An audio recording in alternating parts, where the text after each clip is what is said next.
अस्सलाम वालेकुम एवरीवन, मेरा नाम है मारूफ फारूक और इस लेक्चर में मैं आपको स्टार्ट करवाऊंगी आपका वोकैबुलरी का पार्ट डी। चैप्टर है नंबर 4, फर्स्ट एड।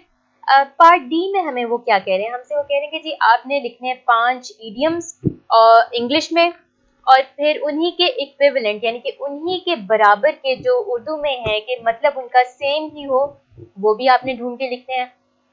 इसमें एक उन्होंने वर्ड यूज किया कि जी आपने टू इन्फिनेटिव से शुरू होने वाले इडियम्स लिखने हैं। अब टू इन्फिनेटिव का क्या मतलब होता है? इसका बड़ा आसान मतलब है कि वो इडियम्स जो शुरू हो टू से और टू के बाद हमारा आएगा वर्ब, जैसे कि टू वॉक यानी कि चलना, टू लिसन, टू रन, यानी कि ये सारे हमारे टू इन्फिनेटिव वर्ब्स हैं। तो इसी तरह वो कह रहे हैं कि जी टू से जो स्टार्ट हो रहे हैं इडियम्स, ज़रबुल इम्साल, वो आपने लिखने हैं।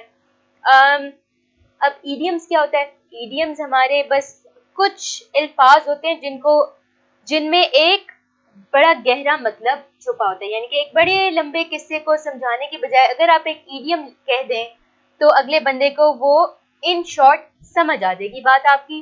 तो 5 हमने ये करने हैं, तो अब स्टार्ट करते हैं इसको। अब मैंने जो इसमें इडियम्स चुने वो मैंने ऐसे चुने जो ज्यादातर इस्तेमाल भी होते हैं, याद करना भी आसान होगा। पहला है to throw dust in someone's eyes. Someone's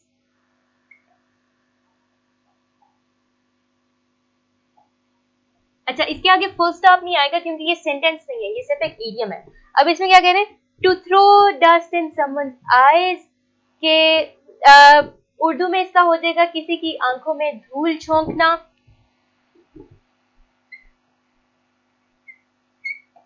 किसी की आंखों में धूल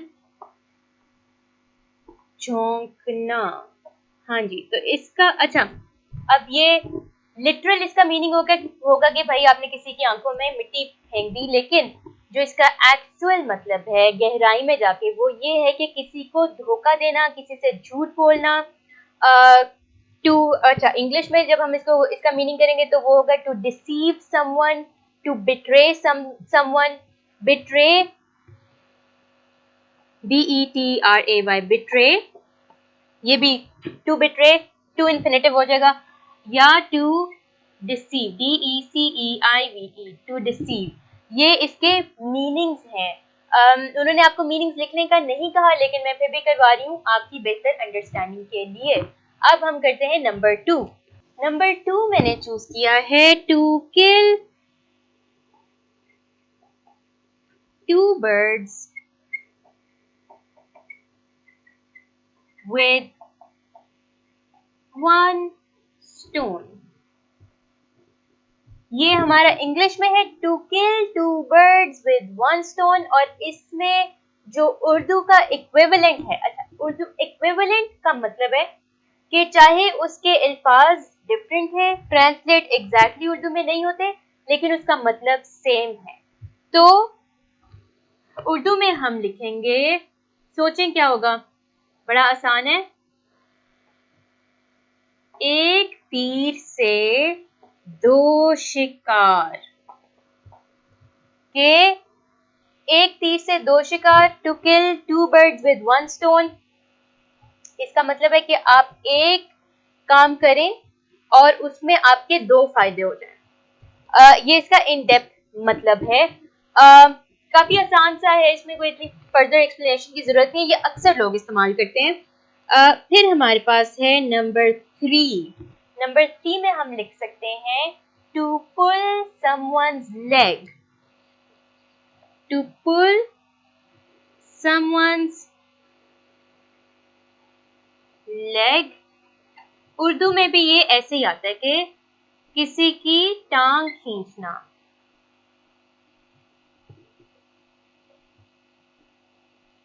किसी की टांग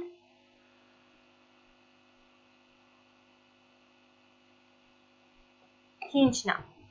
और इसका क्या मतलब होगा? इसका मतलब होगा किसी का मजाक उड़ाना। उर्दू में हम कहेंगे किसी का मजाक उड़ाना, इंग्लिश में हम कहेंगे to make fun of somebody, यानी कि वेरी सिंपल।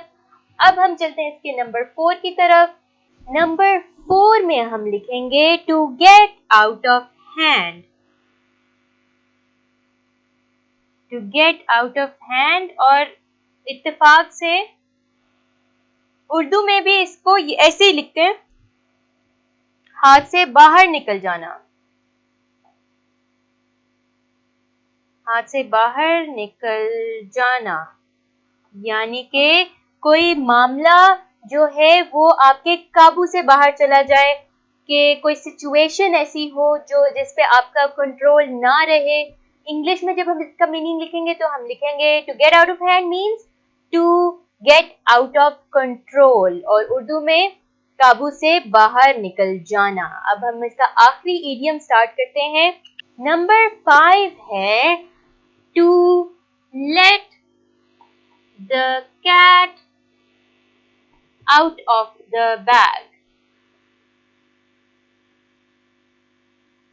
अच्छा, इंग्लिश में हम इसको लिखेंगे to let the cat out of the bag, Urdu में हम इसको लिखेंगे राज फाश कर देना। अच्छा, तो अगर इंग्लिश को हम वैसे ही उर्दू में ट्रांसलेट करेंगे इसकी, तो वो होगा कि बिल्ली को बैग से बाहर निकाल देना। बहुत गलत बात होगी, बिल्ली को बैग में डाले ही ना पहले। लेकिन इसका जो मतलब है वो यही है कि आपका कोई सीक्रेट है, आपका कोई राज है और वो सबको पता चल गया है। कोई आपका प्लान है जो आप किसी को बताना नहीं चाह रहे, लेकिन वो अब सबको पता चल गया है। राज फाश कर देना, सिंपल, वेरी सिंपल। तो ये आपका बड़ा आसान सा टॉपिक था, वोकैबुलरी का पार्ट डी। मैं आपसे मिलूंगी अगले लेक्चर में इंशाल्लाह। तब तक के लिए अल्लाह हाफ़िज़।